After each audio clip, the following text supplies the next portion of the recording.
Hey, everybody, and welcome to this episode of The Blind Ambition with Jack Kelly. It's your friend Rick from Blind, and today I'm going to introduce you to Katya Laviolette. She's the Chief People Officer at 1Password, where she doubled the fully remote workforce to nearly 900 employees in 2022 across 5 countries, and she's hit a record 83% offer to acceptance rate.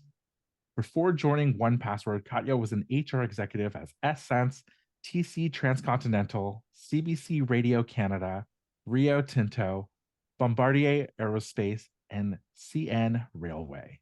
She's also a board director with Sanamax and Labs, two global organizations focused on the circular economy. For those of you that don't know, 1Password's human-centric security keeps people safe at work and at home. The company's award-winning security platform is reshaping the future of authentication, including passwordless features. 1Password is trusted by over 100,000 businesses such as IBM, Slack, Snowflake, Shopify, and Under Armour, and protects the most sensitive information of millions of individuals and families across the globe. Thanks for coming on the show, Katya. It's great to be here, Jack and Rick. Thank you for having me. So I want to kind of dig into your career because your bio that I just shared with everyone is kind of a who's who of the most influential leading companies in Canada and abroad. So can you walk us through your career? Sure, I'm happy to do that. It's kind of I think I have a relatively unique career. It's kind of pieces of a puzzle put together. I started actually in the trenches. I say I've done planes and trains. I yet to do automobiles, but I started really in labor relations, in collective bargaining. I was 24 years old, negotiating with the Canadian auto workers at the time, and really kind of cut my teeth in the HR field. And I progressively moved into different functions in HR and worked for most of my career in really large scale multinational companies. But a lot of the thread of those companies was very entrepreneur and family led. And so I've been in businesses like railroading, as well as transportation, aerospace, packaging, media, our public broadcaster in Canada that is very well known by most of us Canadians. And for the most part, the bulk of my career has been as an HR generalist, but I've been able to have the privilege of touching pretty well every function within HR, just from an experience standpoint. And about, I'd say, 8 years ago now, I decided that it was time kind of to move off and move away from kind of the publicly traded world into, I wanted to work more with entrepreneurs in private companies, which is a bit of a different shift. And I decided that I would actually head into retail. And that's when I joined Essence, which is kind of like I call it the Amazon of luxury e-commerce. And then once I had finished with Essence in terms of that mandate of scaling the company, I moved into 1Password, which I call kind of like my pure tech mandate of chief people officer to scale a company. So my experience is pretty broad. You usually find HR professionals who are mainly in kind of certain areas or certain industries, but I pretty well can play in multiple industries and have had the privilege of doing so, and have seen, a lot of things and a lot of great things, a lot of challenging things. And I hope that with 1Password, I can bring all that to the table to help them scale. You mentioned your experience, before you kind of ascended to the C-suite, so to speak, has been in labor relations, like working with these unions, focusing on being an HR generalist. Is that the typical kind of career pathway for a C-suite executive? For those that are like looking to crack into the C-suite themselves because they are an HR professional, or folks that are looking for pattern matching to see, oh well, I'm an engineer, but maybe there's kind of these steps that I need to kind of demonstrate or accomplish before I can even be considered. Do you have any advice there? I think there's all sorts of ways to kind of move into, if you're talking about an HR executive moving into a C-suite position, there's a ton of different avenues to get there. That's what the beauty of the profession is about. You can work in different industries, you can work in different sub-functions and so forth. What I always say to individuals that I mentor or support is that if you want to be a C-level chief people officer, CHRO, and you want to be really at the kind of forefront, I really believe you need to go deep, and you need to not just have experience in recruitment or not just have experience in organizational development. Like, I think having really deep experience in those sub-functions allows you to be a really true HR generalist and like get into the detail, understand it.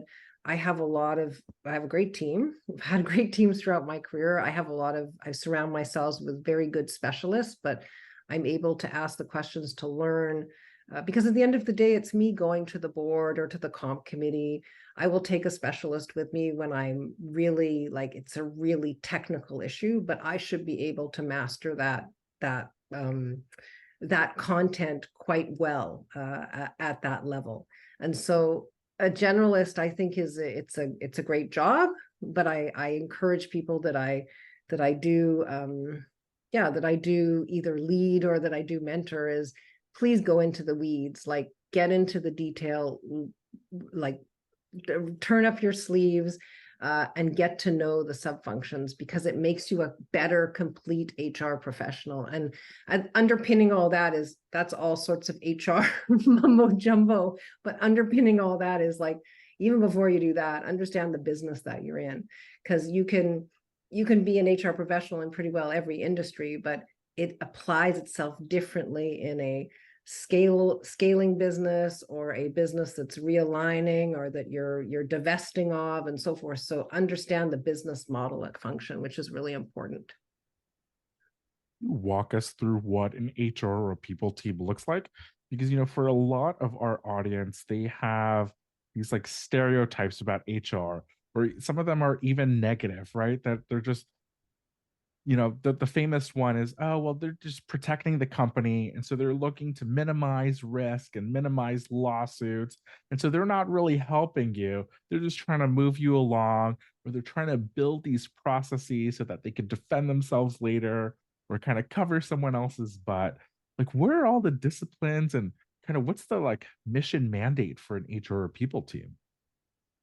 Yeah, I think it's kind of one of the functions that gets probably the most heat, which is unfortunate. So I think it's our job as HR professionals to kind of rectify that, and like actually educate people on what do we do on a daily basis. So, if someone's coming out of school and they're like, well, I want to pursue an HR career, like, what's all that about? And I'm like, well, you got to figure out how to identify good talent, how to develop talent, how to train people, how to negotiate collective agreements, how to figure out how to protect people from health and safety risks, how to pay people well, how to design good benefit plans.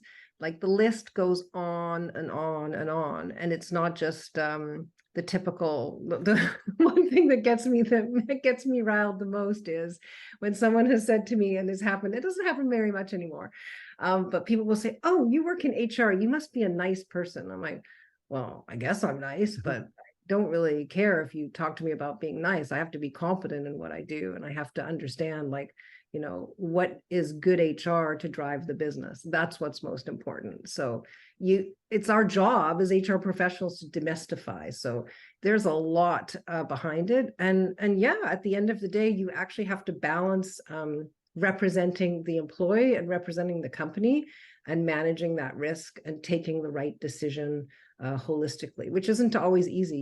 You're not always going to be put in a great space. So one thing that I was talking to my team about a lot is the whole concept of conflict, and was talking about my career trajectory.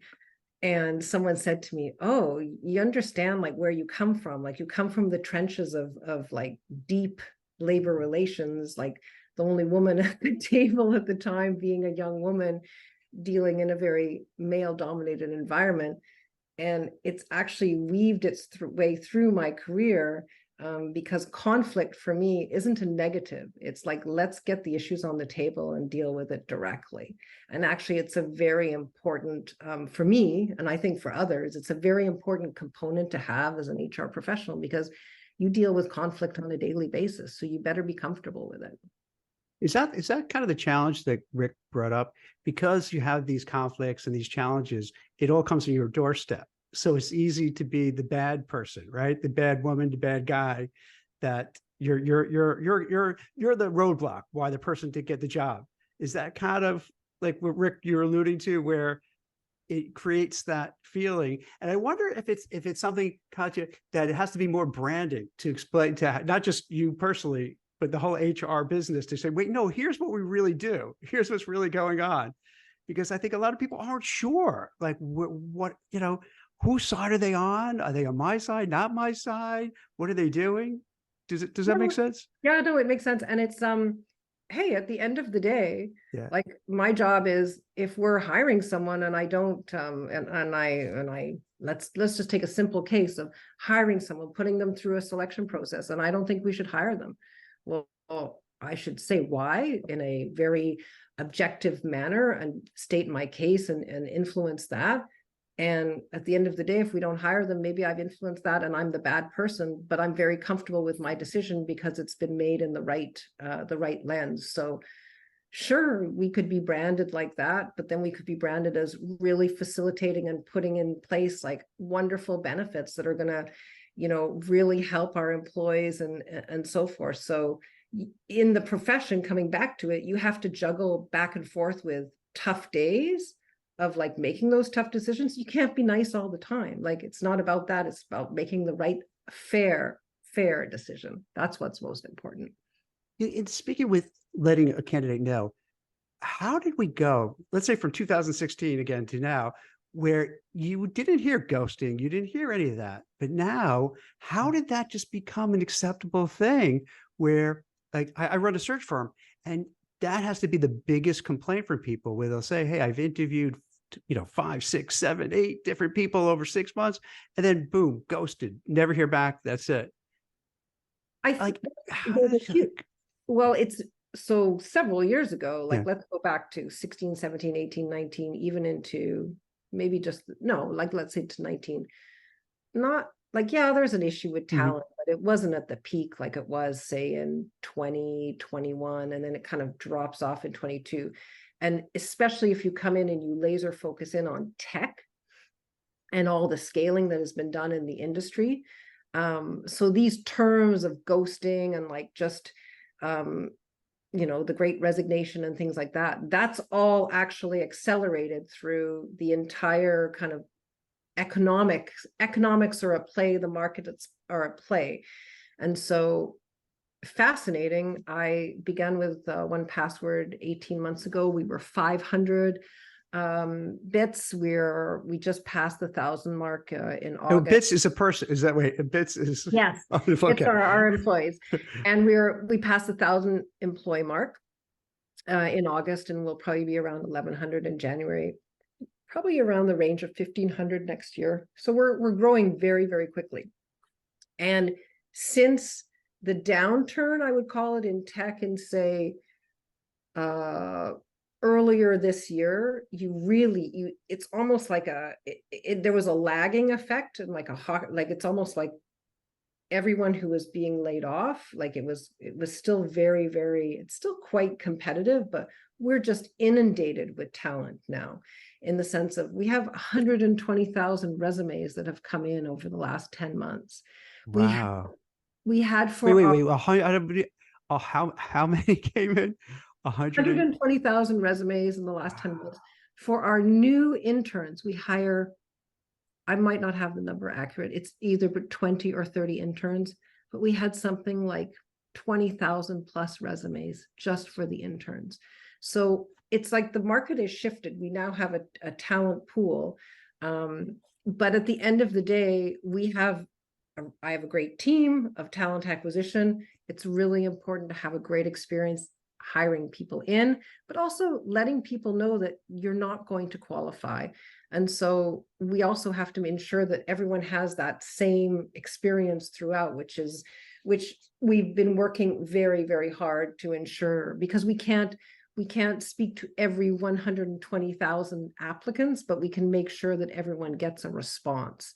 And so that's a bit of the opposite from the ghosting piece. Yeah. But the market is like, it's moving quickly.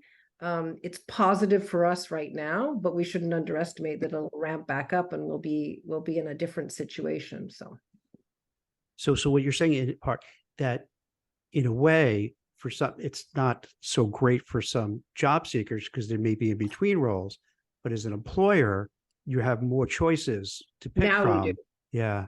Now we do. And, let's face it, we're very privileged. We work in a great industry. We are in the cybersecurity industry.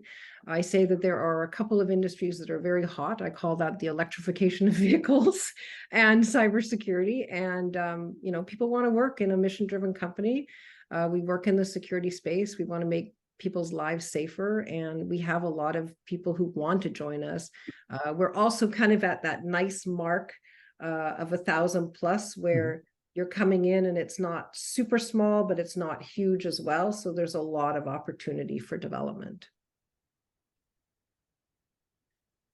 I think that's really interesting because I had never considered that perspective, right? Because I think with all of the layoffs, that's exactly right. There's a lot more professionals out there, and some of them have like brand name marquee names on their resumes, right? So Yeah. it's there's a wealth of choices for an employer or hiring manager. Yes. And we will soon become a marquee name. If you're not there already in Yes. Canada, I suspect, right? Yes, we are. Yes, I would say in North America for sure. In the security space, we would be a marquee name, and obviously in our employer branding, we've really come on the map in the last 12 to 18 months. And we hire a lot of, we have a lot of individuals from Meta, Amazon, Google, Shopify. So we attract very, very top talent. I was just going to ask that because Rick and I, we had a podcast about kind of what job do I take, a prestige kind of company or a place that's getting more money, kind of going through that debate. But it's interesting. So you're getting people from Amazon and Meta and all the, all those kind of big name FANG kind of places, Yes. Which is great. That sounds great. I mean, so in a way, also it's good for those people in between roles to feel that there are places to go to as well. So even if they're in between, there's options. There's places that are hiring. There are, and there's options in the sense of some people, it's a bit like me. Like I was in very large companies, 80,000 plus, down to 15,000 would have been kind of where I would play for the majority of my career. And then since Essence and 1Password, these are 1,000 to 1,500 employee companies. This was like a division for me in the past. And so what I find ultimately fun in the latter part of my career is you can roll up your sleeves, you can build things, you can iterate, you can implement on the fly. And you actually get, from an HR standpoint, the pulse of the employees is really, it's rich because you're on the ground, you're closer to what's happening, and you can affect change. So it's always like two things drive me, is fun and impact. And, those are things that I really want to have in a job that I'm passionate about. If I don't have those things, it's not a lot of fun. I think that's so interesting because I think the community on Blind, there's so many ambitious people. They're looking for kind of the next way to level up their career. For some folks, it's very easy to focus on like, what's the fastest way that I could get that next job title? Can I get it? Can I get that promotion by applying to another job and getting it there at another company? Can I, maximize my compensation? What's the, hottest stock that's going to drive my stock-based comp up? But I had never thought about the stage of a company in terms of their company size before. And that employee headcount figure can actually be a clue into how that team or how that company is structured internally. In terms of, wow, like there's enough for that impact where they've reached a certain number of level of scale, obviously, because they have the headcount and the kind of resources distributed to support that growth. But alternatively, you know, the certain kind of industries that you're choosing in your career to have kind of move between in terms of, well, my sweet spot is 10,000 to 15,000. Do you have any other kind of like tips or kind of ways to gauge a certain company or a certain opportunity that might not be intuitive for our users or our I, audience? yeah, that's a great question, Ricky. I think you need to maybe I'll use my example of when I decided, okay, I'm going to leave kind of the big publicly traded world. What was important to me? It was important. I wanted to work in an entrepreneurial environment because many of, even in my publicly traded life, these were companies that were built by founder-led entrepreneurs, and then they became very big, although they still had majority shareholder ownership. And so that piece, working with entrepreneurs who have built businesses from ground up, was really important. Going to a company that actually made a profit from an EBITDA standpoint, had a margin, wasn't burning cash, had good balance sheet, had a good line of business, like their product wasn't going to be commoditized. Super important. Looking at the talent, who are you going to work with? Like, who are your colleagues going to be? Are you going to enjoy going to work with them? Because when you go into a smaller company, it's I don't know what the word is, but it's a slut. Like you go through it, like it's hard. It's not easy coming into something that you're building, and it's intense. And so the talent is very important.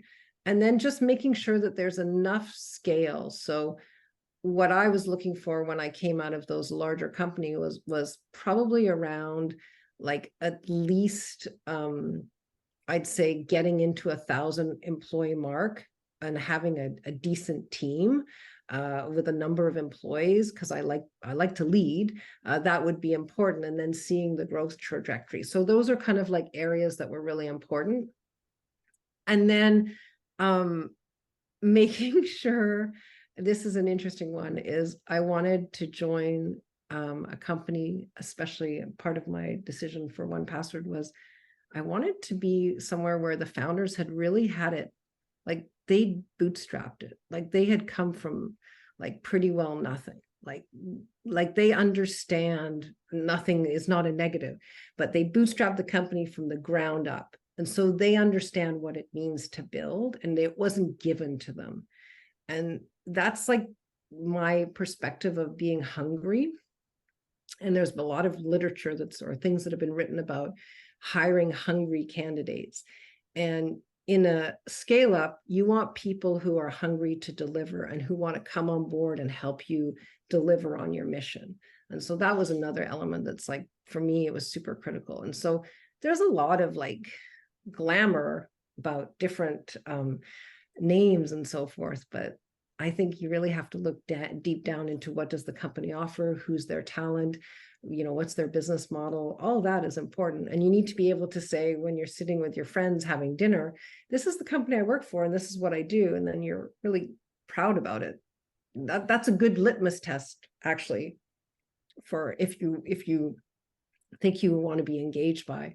Like, if you've selected a company and are you engaged by it, it's actually a really good test to do, is to say, sit down with your friends and say, hey, I'm going to take this job at this company and this is why. And if you have like a really great level of energy and positive attitude about it, then that's a good sign.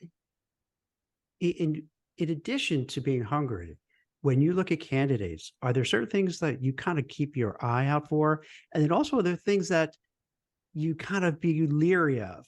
If someone comes in, let's say I'm from fill in the blank name, big shot tech company, and they come in arrogant, you're like, I don't know if this is going to be the right person.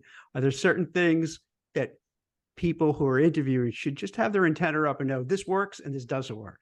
Yes, absolutely. So humility is really critical for me, no matter what stage I've ever been in my career.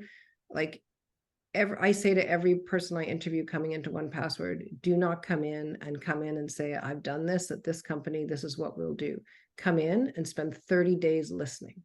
Understand the culture, understand where this company has come from, where it wants to be, how things happen here. Look into the subculture, look at the behaviors, and then start thinking about where do you want to go. But if you come in and you're just like, whatever, I've done this before, you're gonna look behind you like in 60 days and no one's gonna be following you. All right. Hey, So, Rick, is this, I'm saying this with love, does this mean trouble for the blind people? Because they don't lack you, maybe they lack a little humility. What do you think? I mean, do they need to brush up on their interviewing?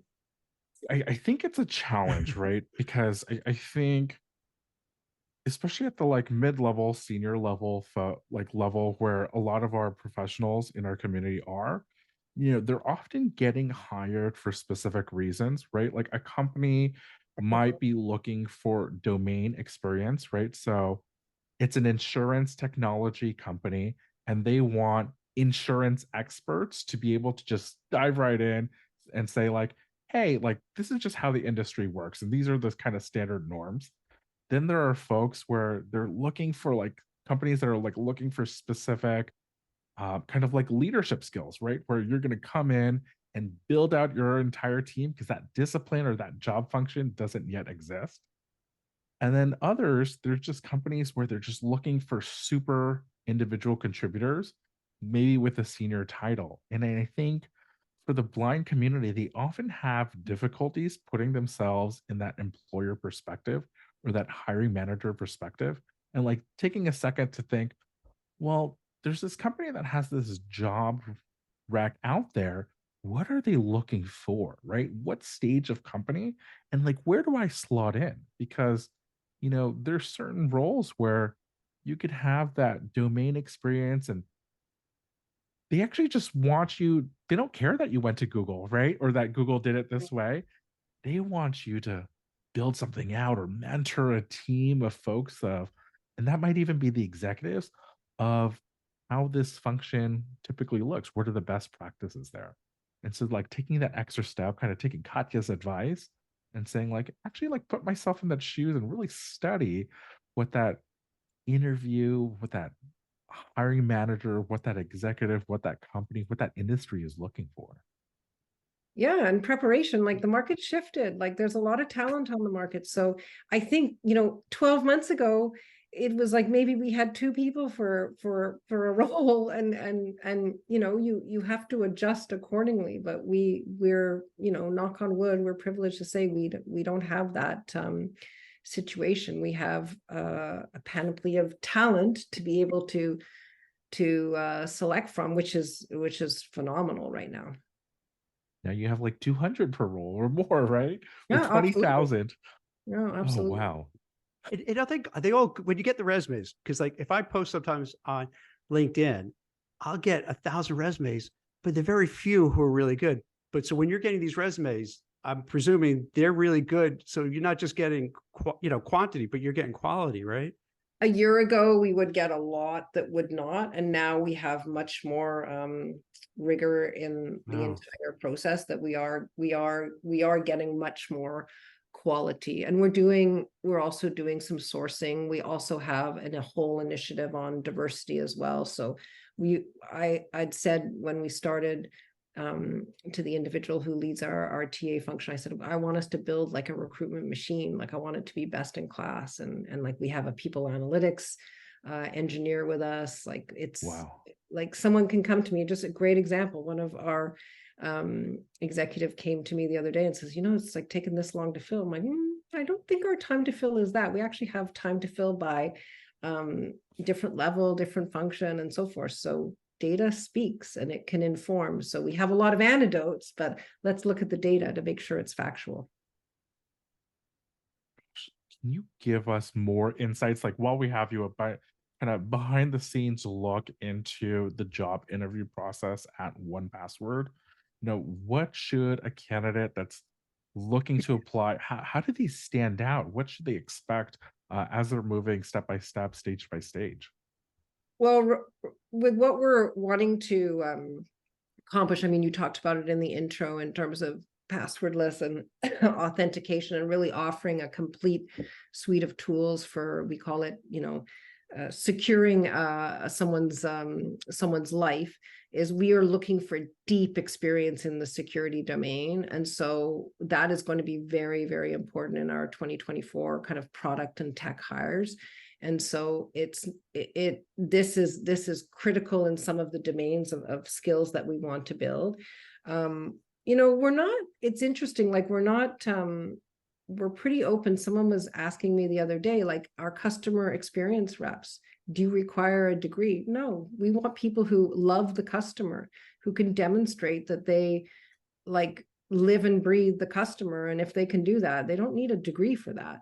And so we're quite open in terms of like the different qualifications we need across the board. Once someone comes in, we actually have, our talent acquisition team has intake meeting with internal clients. They set out the whole kind of roster of interviews based on the level and so forth. You'll have like your typical manager interview, your typical screen, your typical manager interview, your colleague interview. Depending on the level, you might have a case to do or a panel to do and so forth. And we're trying now, we are integrating our values: lead with honesty, keep it simple, put people first, throughout the interview process, because culturally we want to make sure that people are aligned to our values of what we're expecting at 1Password. So there's a lot of depth that goes in there, but you don't just come in and have one interview and are hired. There's a lot of process behind it. I'm very interested in kind of the impact or the focus on the values, right? Because I know, especially among our audience, Amazon famously does this where they'll ask you for scenarios to kind of slot in how you embody or live out, or how your experience has kind of showcased a certain value. Do you do something similar where it's that rigid, or should it just come across more naturally in terms of someone speaking to their own background? We have like prompting questions for managers to help them. And so we provide a lot of tools.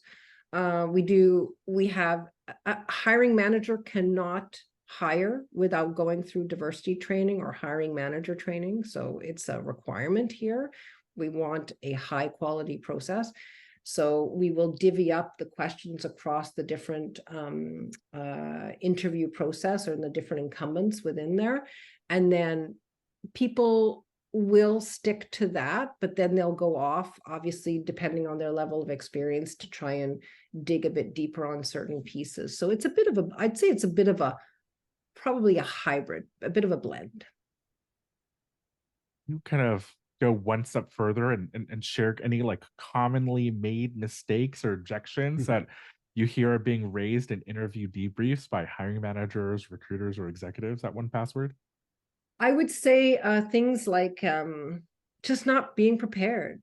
Like, maybe we're biased, but it'd be great if you understand the product, if you've tested it out, if you've gone online and got the free 15-day trial and you understand it, it would be nice. So That's the way you say that, I guess a lot of people don't do their homework. No. A lot of people know the product. Yeah. But it's like they don't test it out or check it out. But when you show a level of curiosity and you show a level of interest, it's very helpful. So I'm giving a clue. I'm giving you a clue. That would be important. And then really collaborating, like we test to make sure that people can collaborate cross-functionally in a very high, fast-paced, high-growth environment as well. Not working in silos, understanding how to work remotely. We are a fully remote company. We have been so for 18 years. We are not a pandemic remote company. We have a collaboration space that we have in Toronto where we set up for meetings for people to come together. But you have to be ready to work remotely, it's not easy for everyone. Gosh, is there anything else people should know before they apply to 1Password, or what folks should know about your company generally in terms of its employer brand? We're just a great, I would say that we are, for those in the industry who know us, we're, I would say the marquee.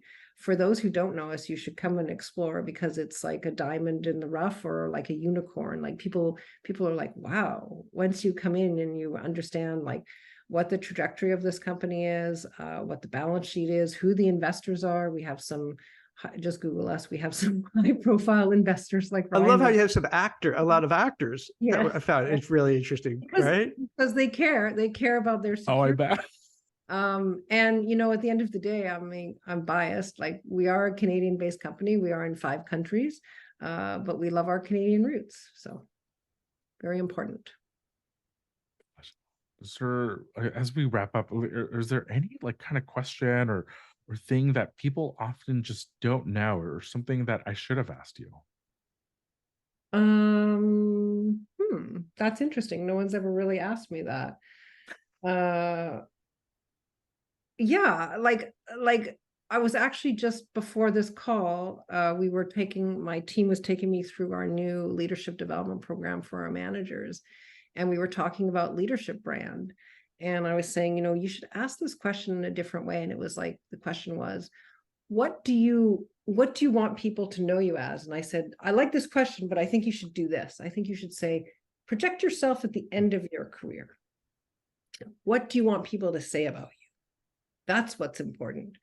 And so if you ask me that question, I would just like to be able to say that what I would like people to know about me is that it's like time for me to give back, to help companies, help entrepreneurs, and help this company, make it to its next great destination, and also along the way develop some great talent and support. And I think, yeah, it's nice to be, having had all that experience and kind of at this point doing this, which is fun and impactful, but it builds on everything else. So yeah, if you have to say like, what do you want people to know about you? I'm like, I just want people to be able to say, oh, I came across Katya and she really helped me with this issue. And I think that's kind of a good way to put a brand. No, I really appreciate that insight, right? Especially into kind of all the facets of HR and kind of the different ways that you can get into that career, because I think people are just so mistaken about that role, just generally, right? Where it's really about how to like build and how to like mentor teams, companies, organizations, because industries even. I've seen some of the most impactful executives that are changing entire industries come from the HR people background. So I really appreciate you coming on the show and sharing your wealth of knowledge with us. Well, I really appreciate you both Rick and Jack for having me. It's been a pleasure. Oh, thank you. That's it for The Blind Ambition. If you enjoyed the show, please leave us a 5-star rating and a review. And don't forget to subscribe wherever you get your podcasts. Thanks for listening.